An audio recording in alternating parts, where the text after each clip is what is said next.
In today's episode of the Pathmark Presents podcast, I got a very interesting guest here with me today. I'm with Sabine Klisch, and she's heading over as the VP of Marketing at Mostly AI. And today we want to really deep dive into what Mostly AI is all about.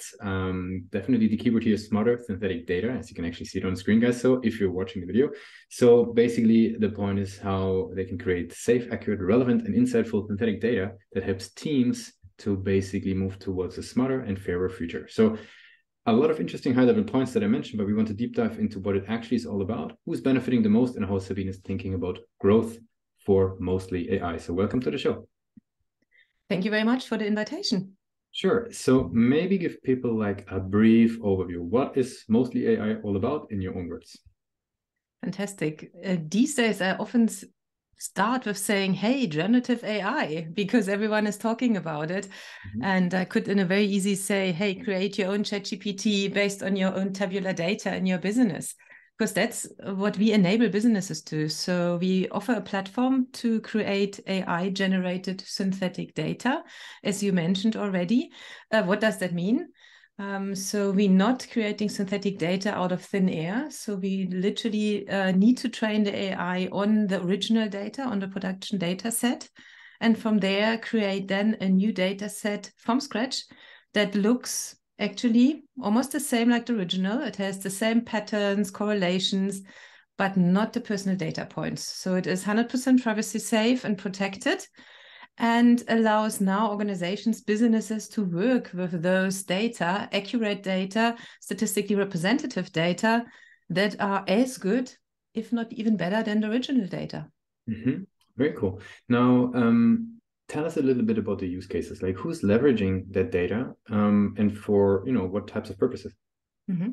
It's obviously a very new technology, and we often, of course, still have to give a lot of background and explain what it is about and where we come from. But organizations who've always worked with privacy-sensitive customer data are usually the ones who drove the development here. So a lot of customers in the financial sector, in the insurance sector, in the telecommunication space, on the enterprise side, were those who opened up to the topic first, because they could see the use cases, which are, amongst other, and as I mentioned, it is all nice and well to create a synthetic data, but the data consumption, what happens afterwards with the data, is actually the interesting bit. And besides protecting the privacy of the customer data, it is really about opening up data and the use and the utilization of data, ideally to everyone in the company. And you mentioned our vision earlier. That's what really about. It's not only for the data scientists, although of course a lot of data scientists work with our solution, machine learning developers. We overcome data silos. We offer data access to everyone in the business. We have customers who use synthetic data sandboxes, where everyone in the business now for the first time has the opportunity to work with customer data that is almost as correct as the original and still safe to use. We learned a bit about what you guys are doing and what the use cases are. So can you tell me a little bit about, sort of who's the person or the individual or maybe the departments that is bringing Mostly AI to the table? Is it, the data folks? Is it product managers, sales, the ones that do forecasts? Tell us a little bit about that. At the moment, definitely the data folks, as you call it. It's the chief data officers, the innovation leaders that often drive the development, but also machine learning developers and data scientists who use the platform. It is a mix of both. Again, there's so many use cases, and we're right at the beginning. You mentioned product managers, and also from there to go to software development and product development. So there are use cases there. So we also have these guys reaching out to us, because there are quite a lot of opportunities where people try and see what it can do for them. But generally, if you look at what we can do, because we talk about the safe and secure access to customer data, and we all know, specifically in marketing and sales, the customer 360 requirement, we feel that there is a lot of things where we will be able to help in future too.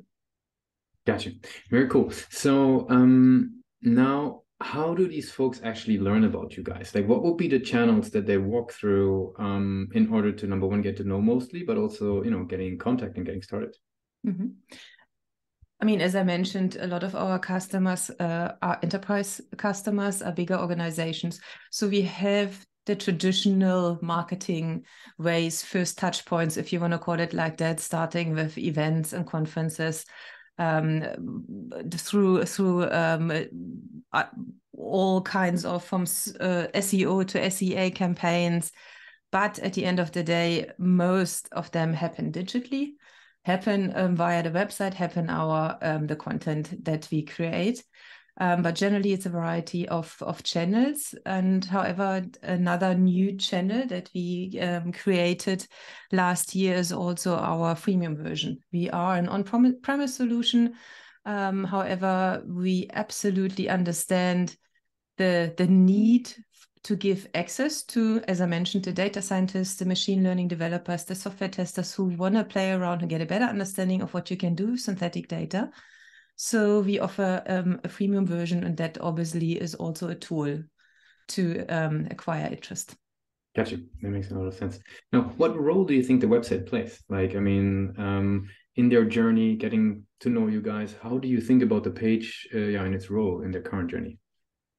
I would say it's the most important tool, definitely. Interesting. And is taking on that point, because we got a lot of marketers on the show that they always see some room for improvement. There's always things that work well on the page. Like, how do you see that? Where do you see a strength of the page as it is right now versus where do you see maybe some things you're excited about bringing to? Yes. We play like most marketers these days, or everyone should at least do it. We're constantly optimizing. We constantly look what works, what doesn't. And specifically coming from an enterprise play or an enterprise sales-led play, we, of course, have always had a strong angle for customer acquisition via the different parts of the customer journey that we can lead through the website. Strong content, strong ebooks, strong background information, videos, and so forth. However, we're now having the challenge with bringing in the product-led growth elements, bringing in, as I said, we have that freemium version, bringing in the user-driven interactions on the website and kind of serve those both audiences, if you want to call it like that, or both plays. And that is definitely the challenge at the moment. How can we combine that, and how can we work with it that we find a way to attract both kind of target audiences or personas in those groups? So definitely lots to improve. In actual fact, we're busy working on the next version of the homepage right now. Nice. Very cool. Is there actually, but you mentioned the new version of the homepage. Is there something that you've learned as a marketer over the years, when it comes to actually driving conversions on the pages? Any tools, methods, approaches that you found, just helpful and maybe sort of a good nugget of insight that you picked up over the years? Interesting. Definitely coming slightly more from the enterprise side, but even software as a service, with solutions that were quicker and where you really can sell via the website. What surprisingly works well and again is good content, gated and ungated. And specifically gated, I must say, I talk to marketers all over the world and everyone has a different opinion on it. But at the end of the day, gated content is still a good trigger to get the conversation going.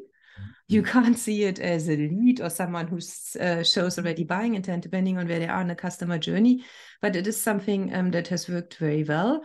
And lately, of course, video elements. Video is the new way to communicate for all towards all personas. It's in a quick, easy to understand.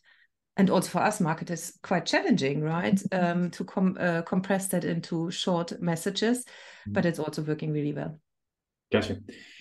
Very cool. So let's switch gears a little bit, right? We talked a lot about what you guys are doing and the channels. But what I would love to learn a bit more is about your journey as a marketer, actually, right? The first question that I have is, there's so much content out there from marketers that, you could educate yourself with, could learn from, could, maybe try some new experiments.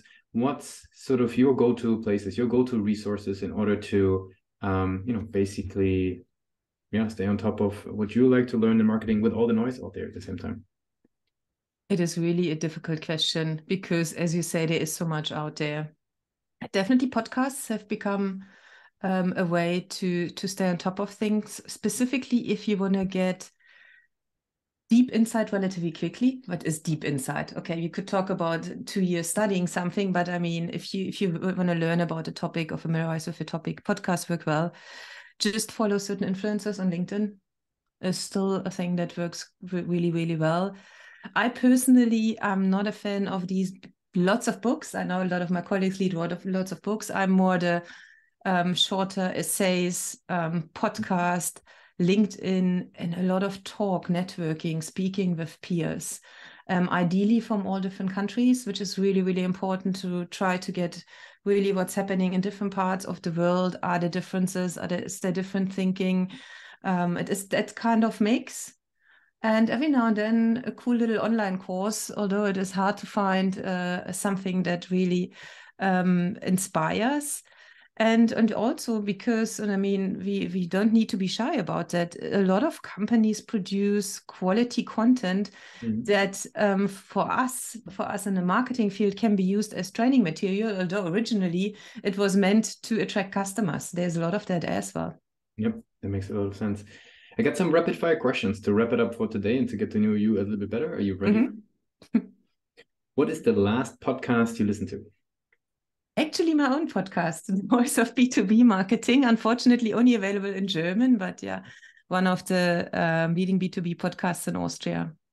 Would you mind to drop the name so people can check it out? The Voice of B2B Marketing. Very cool. Yeah. What's one single thing that your company is focused on the most at the moment? Growth. If there would be no boundaries in technology, what would be the one single thing that you would want to have fixed in your company as a marketer today? Like, what's the one thing you as a marketer would like to, if you got a magic wand, what's the one thing you would fix? Wow. Now I have to think. That is not easy. I think make technology that is needed to make businesses feel safe about using data available to everyone immediately, because it takes away so much from what we can do these days. It really holds us back. Yeah. The last question would be, right, if you would be going back to your first day at Mostly AI, right, what would be the one advice that you'd give yourself for the journey? What would I give myself an advice? I guess the usual. After all those years, and I've been around the block and been doing marketing for a long time, I think at the end of the day, it's still even promote what we do internally even more so, right? We really talk about what we do and the amazing work that marketing does. You never can do that enough. Sabina, I really appreciate you joining us today for the Pathing Presents podcast. I want to give you the very last word. If somebody would be forgetting all that we discussed about Mostly AI, what's the one single thing people should remember? What should they remember? Besides our fantastic name, I can just say make generative AI happen for your business. Thanks a lot for being a guest on Pathing Presents. Thank you very much.